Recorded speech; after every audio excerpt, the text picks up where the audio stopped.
ปัญหาที่เกิดขึ้นเยอะนะครับกับชาวบ้านกับประชาชนนะครับก็ยังมีอีกประเด็นหนึ่งก็คือเมื่อมีการขายฝากไปแล้ว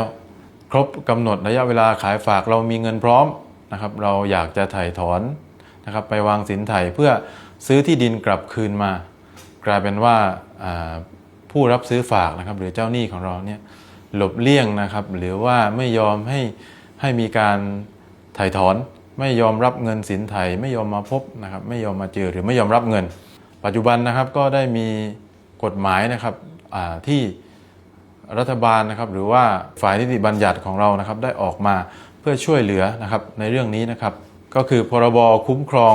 ประชาชนนะครับในการทำสัญญาขายฝากที่ดินเพื่อเกษตรกรรมและที่อยู่อาศัยนะครับพศ2562นะครับกฎหมายตัวนี้ก็ได้ออกมาเมื่อพศ2562นะครับเพื่อคุ้มครองนะครับประชาชนนะครับโดยผู้ที่ได้รับประโยชน์นะครับจากกฎหมายตัวนี้ก็คือจะต้องเป็นบุคคลธรรมดานะครับไม่ได้คุ้มครองนิติบุคคลนะครับแล้วก็การที่จะเข้าเงื่อนไขนะครับที่กฎหมายตัวนี้จะคุ้มครองก็คือจะต้องเป็นการขายฝากที่ดินนะครับที่เป็นที่อยู่อาศัยก็คือเป็นบ้านเป็นทรัพย์สินที่เราสร้างบ้านอะไรพวกนี้แล้วก็ที่ดินที่เป็นทำการเกษตรกรรมนะครับกฎหมายตัวนี้นะครับก็มีข้อดีที่จะคุ้มครองประชาชนก็คือสินไถ่เนี่ยครับเมื่อรวมค่าตอบแทนนะครับหรือง่ายๆก็คือดอกเบี้ยแล้วนะครับจะกำหนดสินไถ่ไว้โดยคิดค่าตอบแทนเกิน15%ต่อปีไม่ได้นะครับคิดได้แค่15%ต่อปีแล้วก็ประเด็นของเราก็คือเมื่อถึงกำหนดเวลาที่จะวางเงินสินไถ่แล้วหรือซื้อทรัพย์สินเนี่ยคืนแล้วนะครับเจ้าหนี้หลบเลี่ยงนะครับ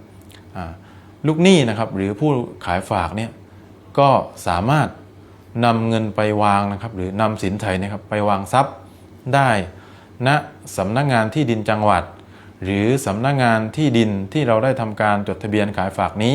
นะครับหรืออีกที่หนึ่งก็คือสำนักงานวางทรัพย์ซึ่งหลายท่านอาจจะยังไม่รู้นะครับสำนักงานวางทรัพย์เนี่ยในต่างจังหวัดจะอยู่ที่สำนักงานบังคับคดีจังหวัดนะครับสามารถนำเงินไปวางทรัพย์เพื่อเป็นการชำระค่าสินไถ่เพื่อให้ได้ทรัพย์สินคืนมาซึ่งปัจจุบันเนี่ยครับกรมที่ดินก็ได้มีการออกระเบียบนะครับในการที่จะคุ้มครองประชาชนในส่วนนี้ก็คือหากนำเงินไปวางทรัพย์แล้วเจ้าหนี้ก็ยังไม่